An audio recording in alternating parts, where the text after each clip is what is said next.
Pani poslankyňa, začneme rovno voľbami, a to kampaňou Sasky. Vy sa tiež nachádzate na niektorých baneroch predvolebných Sasky. Máte tam taký headline zaujímavý. Za ženy nerozhodujeme, za ženy bojujeme. Mňa to zaujalo, tak som si počítal alebo spočítal, koľko máte na kandidátke žien. Je ich len do 30. Že keď tak bojujete za tie ženy, tak ma napadlo, prečo nie je viac tých žien na kandidátke. Ja by som bola veľmi rada, keby naozaj na každej kandidátnej listine, každej politickej strany bolo tých žien čo najviac.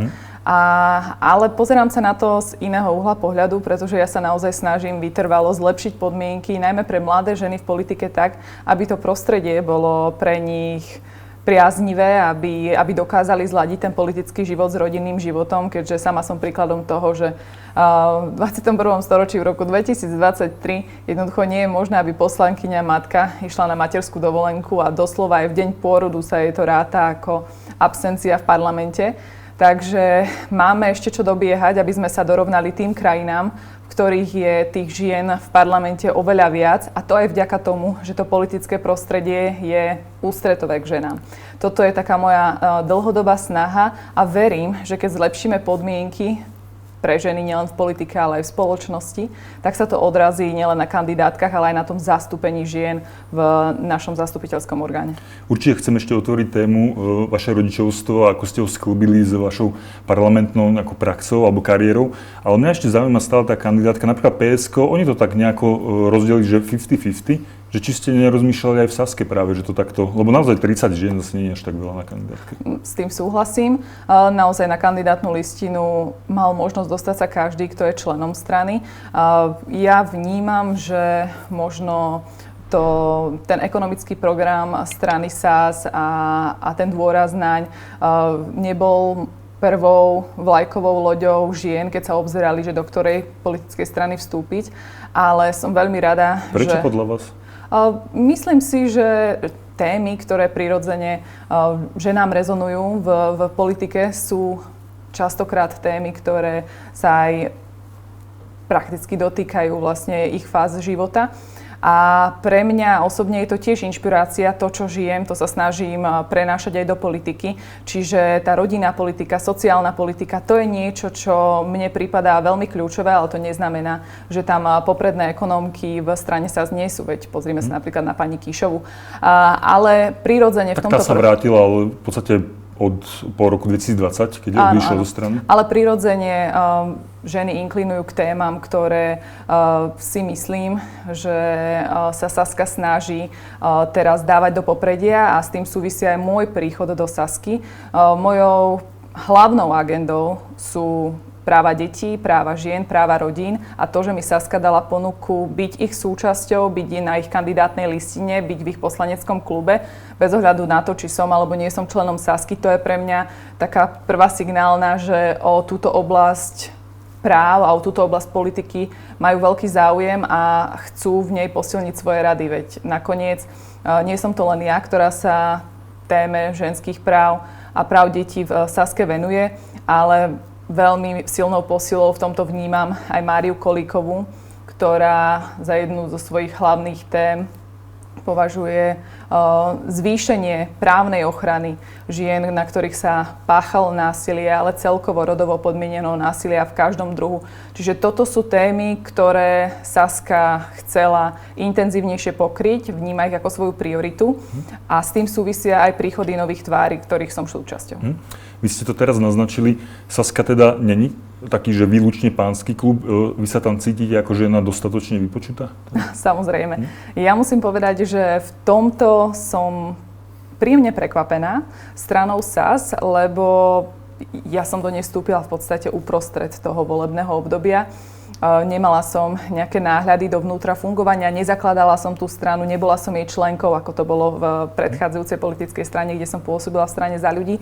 Čiže nevedela som, čo čakať, ale musím povedať, že ten dialog, ktorý tam prebieha, tie názory, ktoré sú vypočuté, ale hlavne tá vôľa prisunúť stoličku k diskusii skutočne každému, či už hovoríme o zastúpení žien, ale aj zastúpení rôznych vekových kategórií. Mne sa veľmi páči, ako silne v Saske podporujú vlastne svoju mládežnícku organizáciu.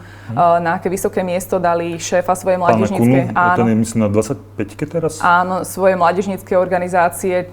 Čiže ten viacgeneračný dialóg, ale takisto dialóg muži, ženy v Saske funguje a to je pre mňa veľmi dôležité, kdekoľvek sa nachádzam, v akomkoľvek pracovnom prostredí. Zažila som to aj keď som pôsobila v prezidentskej kancelárii, že tam bol naozaj osvietený šéf, ktorý dbal na to, aby ten pracovný kolektív bol heterogénny, čiže zahŕňal naozaj takú tú vzorku spoločnosti, aby tá diskusia bola bohatá. To zažívam aj v Saske a je to pre mňa taká nevyhnutnosť pre poctivú politickú prácu.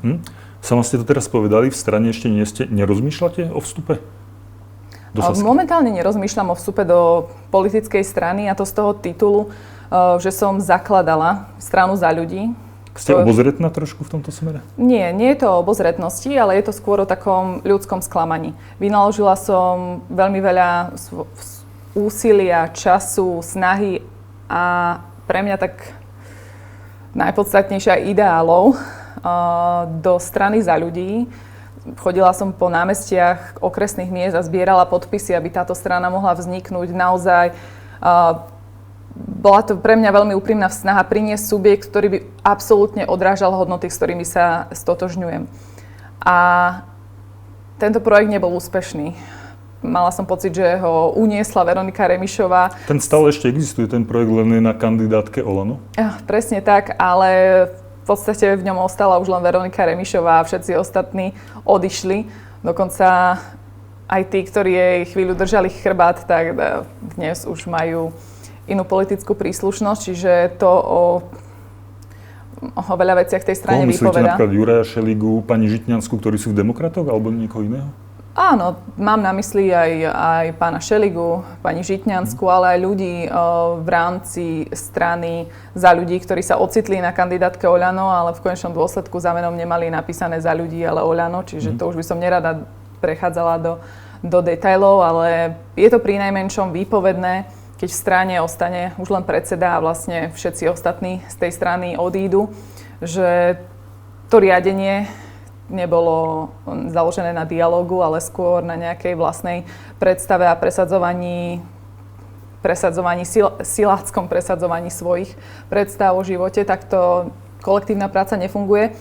A toto sklamanie sa vo mne ešte stále nesie a preto som si povedala, že si chcem dať chvíľku prestávku od politického trička a chcem si budovať možno aj takú vlastnú politickú identitu, vlastné témy, bez ohľadu na politickú stranu, že chcem mať trochu väčšiu slobodu v tom, čo chcem voličom ponúknuť a myslím si, že ako v tomto mám skvelú spoluprácu a aj pochopenie zo strany Sloboda Solidarita, kde mi túto slobodu naozaj pracovať na témach, ktoré sú pre mňa prioritou, dávajú a podporujú ich.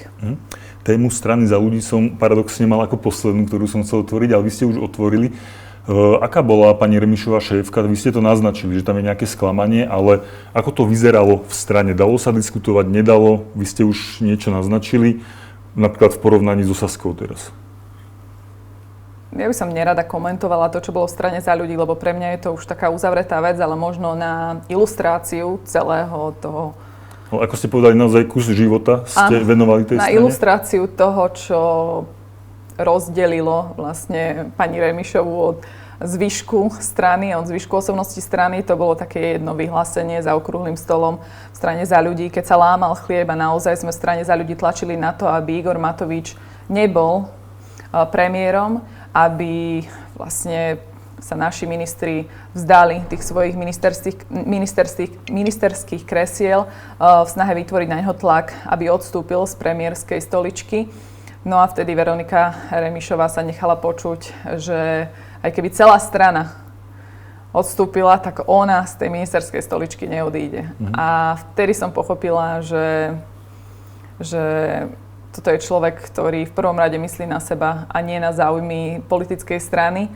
A nie len politickej strany, ale na záujmy krajiny. Videli sme, čo vládnutie Igora Matoviča robilo s touto krajinou, aký chaos tu vládol, veď v podstate vzkriesil Roberta Fica a Smer, ktorý dnes valcuje všetky prieskumy. Čiže vtedy to pre mňa bola odpoveď na to, či v tej strane ešte mám miesto a politika, ktorú robím. Presne na tom predsednice som si to zodpovedala a odišla von s tým, že tam končím. A ja som sa tak na neho pozerala a hovorím, vede, vy máte pár týždňové dieťa, prečo ste tu a prečo nie ste pri svojom dieťati? Nikdy som sa so sexizmom tohto druhu v Saske nestretla a bola by to určite pre mňa červená. Ale išlo mi o to, aby iné ženy, ktoré prídu po mne do parlamentu, nemuseli zažívať dilemy, ktoré som zažívala ja. Viete, to bola taká absurdná situácia, keď... To najlepšie ešte len uvidíš. Exkluzívny obsah, ktorý neuvidíš nikde inde. Stan sa členom Premium klubu.